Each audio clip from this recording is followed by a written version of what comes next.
பூமியில் தர்மம் நிலைக்க புவியில் அன்பு தழைக்க அவனியில் அதர்மம் அகல ஆண்டவன் வந்தான் அகமகிழ மகாபாரதம் மகாபாரதம் மகாபாரதம் மகாபாரதம். பாண்டவர் துன்பம் போக்க பாஞ்சாலி மானம் காக்க பாரே வியந்து பார்க்க பரந்தாமன் வந்தான் வழி தீர்க்க மகாபாரதம் மகாபாரதம் மகாபாரதம் மகாபாரதம் மகாபாரதம்.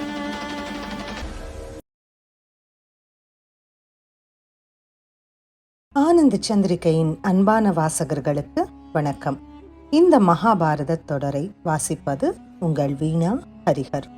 கடந்த அத்தியாயத்துல அர்ஜுனன் ஜெயத்ரதன் இருக்கும் இடத்தை நெருங்க ஜெயத்ரதனுக்கு காப்பாக இருந்த பூரிசிரவசு, சலன், கர்ணன், விருக்ஷசேனன், கிருப்பர், சல்லியன், அஸ்வத்தாமன் எல்லோரும் பார்த்தனை எதிர்த்தார்கள்னு படித்தோம். மேல நடக்க இருக்கும் சுவாரஸ்யங்களை தெரிஞ்சுக்க வாங்க படிக்கலாம். அத்தியாயம் 72. தருமனின் சிந்தனை. அர்ஜுனனை பின்தொடர்ந்து துரியோதனன் சென்றதை பார்த்த திருஷ்டத்யும்னன் துரோணரும் அவனை தொடர்ந்து சென்றால் காரியம் கெட்டுவிடும் என்று எண்ணி துரோணரின் மேல் தன் படையை செலுத்தி தாக்கினான். திருஷ்டத்யும்னனின் இச்செயலால் கௌரவ படை 3 கூறுகளாக பிரிந்து பலமிழந்து நின்றது. திருஷ்டத்யும்னன் தன் தேரால் துரோணரின் தேரை இடித்து தாக்கினான். தன் வில்லை எறிந்துவிட்டு கத்தியும் கேடயமும் எடுத்துக்கொண்டு துரோணரின் தேரின் மேல் குதித்து ஏறினான். ரதத்தின் ஏர்காலின் மேலும் நுகத்தடியின் மேலும் குதிரைகளின் முதுகின் பேரிலும் நின்று துரோணரை தாக்கினான். கோபம் மேலிட்ட துரோணர் எறிந்த பானம் திருஷ்டத்யும்னனின் உயிரை கவர்ந்திருக்கும். சாத்தியகி குறுக்கிட்டு தன் பானத்தால் அதனை தடுத்து விட்டான். இதை கண்டு துரோணர் சாத்தியகியை தாக்கத் தொடங்கினார். இதுதான் சமயம் என்று பாஞ்சால ரதகர்கள் திருஷ்டத்யும்னனை விலக்கி அழைத்து கொண்டு சென்றார்கள். சாத்தியகி பாண்டவ சேனையில் முதலிடம் பெற்றவர்களில் ஒருவர். துரோணர் தன்னை எதிர்த்து வருவதை பார்த்து தன் சாரதியிடம், இவர்தான் தம்முடைய குலத்திற்குரிய தொழிலை விட்டுவிட்டு க்ஷத்ரிய செயல்களில் ஈடுபட்டு பாண்டவர்களுக்கு துன்பம் தருபவர், மகாசூரர் என்று எப்போதும் கர்வம் கொண்டவர். இவரை எதிர்த்து அடக்க வேண்டும். குதிரைகளை வேகமாக செலுத்து என்று சொன்னான். இரு பக்கத்திலிருந்தும் பானங்கள் பயங்கரமாக பாய்ந்தன. இருவருடைய தேர்க்குடைகளும் உடைந்து ஒடிந்து கீழே விழுந்தன. அந்த யுத்தத்தை பார்த்த மற்ற வீரர்கள் தங்கள் யுத்தத்தை நிறுத்திவிட்டு இவர்களை வேடிக்கை பார்த்து கொண்டு நின்றார்கள். துரோணர் எந்த அஸ்திரத்தை பிரயோகிக்கிறாரோ அதே அஸ்திரத்தை அதே முறையில் சாத்தியகி பிரயோகம் செய்வான். ஆனால் வர வர சாத்தியகியின் வலிமை தளர ஆரம்பித்தது. அதனை கண்ட தருமர் கவலை கொண்டார். உடனே அருகிலிருந்த திருஷ்டத்யும்னனை பார்த்து, சீக்கிரம் சென்று துரோணரை தடுப்பாயாக. சிறு பையன் பறவையை கயிற்றால் கட்டி விளையாடுவதைப் போல துரோணர் சாத்தியகியிடம் போர் புரிகிறார். விரைவில் சென்று சாத்தியகியை காப்பாயாக, இல்லாவிடில் துரோணர் அவனை கொன்று விடுவார் என்றார். அனைவரும் ஒன்று கூடி சாத்தியகியை தப்ப வைத்தார்கள். தருமர் சாத்தியகியிடம், சாத்தியகியே, தொலைவில் பாஞ்சஜன்யம் மட்டுமே ஒலிக்கிறது. காண்டீபத்தின் சத்தம் கேட்கவில்லை. அர்ஜுனன் ஆபத்தில் இருக்கின்றான் என்றே எண்ணுகிறேன்.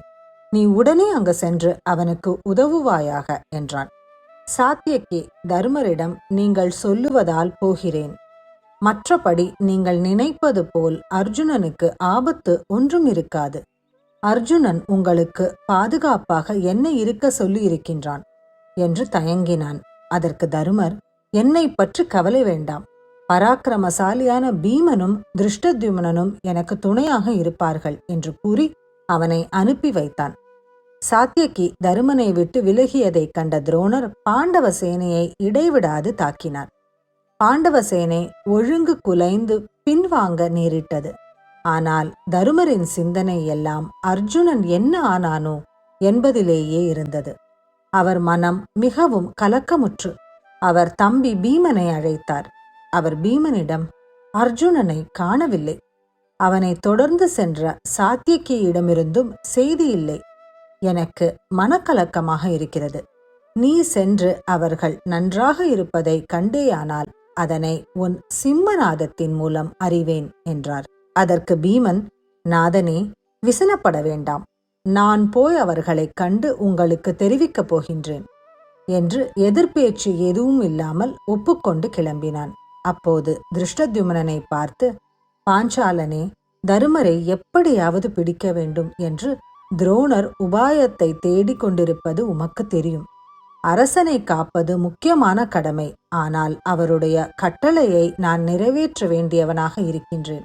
உம்மை நம்பி போகின்றேன் என்றான். பீமனே, சந்தேகம் வேண்டாம். பயப்படாமல் போவாயாக. என்னை கொல்லாமல் துரோணரால் யுதிஷ்டிரரை பிடிக்க இயலாது என்று துரோணரின் பரம வைரியான திருஷ்டத்யும்னன் அவ்வாறு சொன்னதும் பீமன் கிளம்பிச் சென்றான்.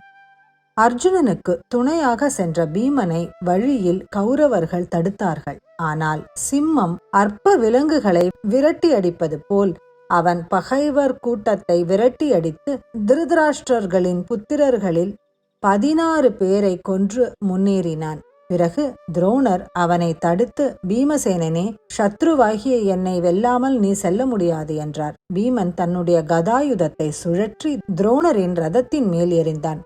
ரதம் தூள் தூளாயிற்று. அதேபோல் துரோணரின் 8 ரதங்கள் பீமனால் பொடி பொடியாக்கப்பட்டது. பீமன் தொடர்ந்து முன்னேறினான். சேனையை பிளந்து கொண்டு போகும் பீமனை போஜர்களுடைய படை தடுத்தது. அவர்களையும் துவம்சம் செய்து முன்னேறினான். பிறகு அவன் அர்ஜுனன் ஜெயத்ரதனின் சேனையுடன் போர் புரிந்து கொண்டிருப்பதை கண்டான்.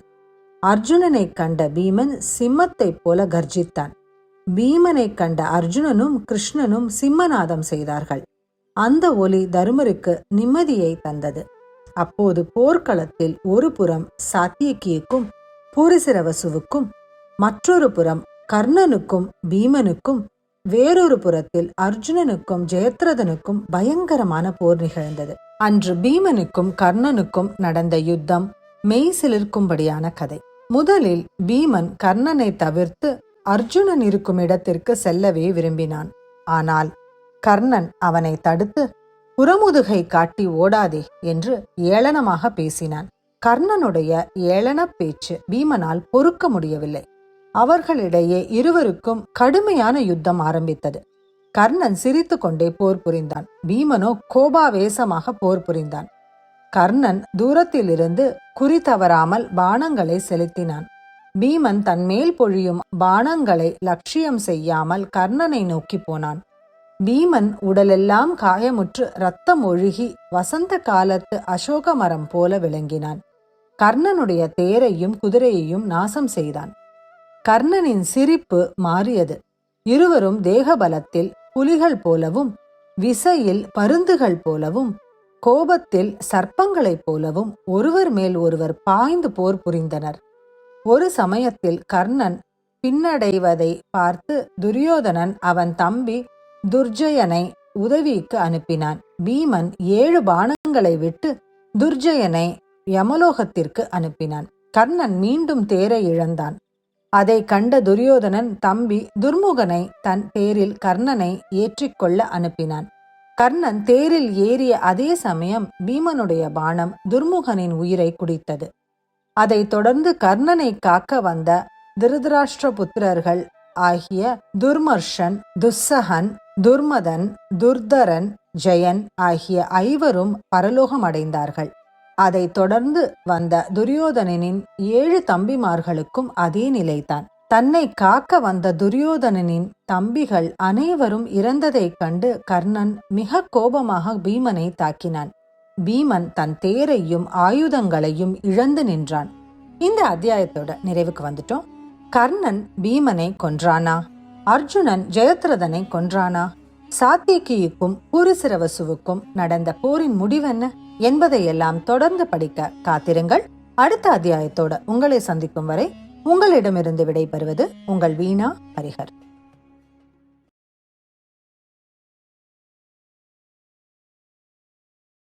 மகாபாரதம் ஆத்திரம் கொண்ட கொண்டோர் அழிய ஆணவத்தால் அவர் ஒழிய சாகசம் புரிந்தான். கண்ணன் சரித்திரம் படைத்தான்.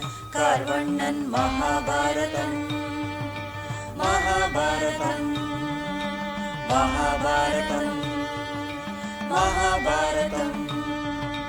ராதை கண்டான் உளகுளிர கீதை சொன்னான். புலனுணர கோபியர் கூட்டம் புடைசூழ கோவிந்தன் வந்தான். அருள்பால கோவிந்தன் வந்தான். அருள்பால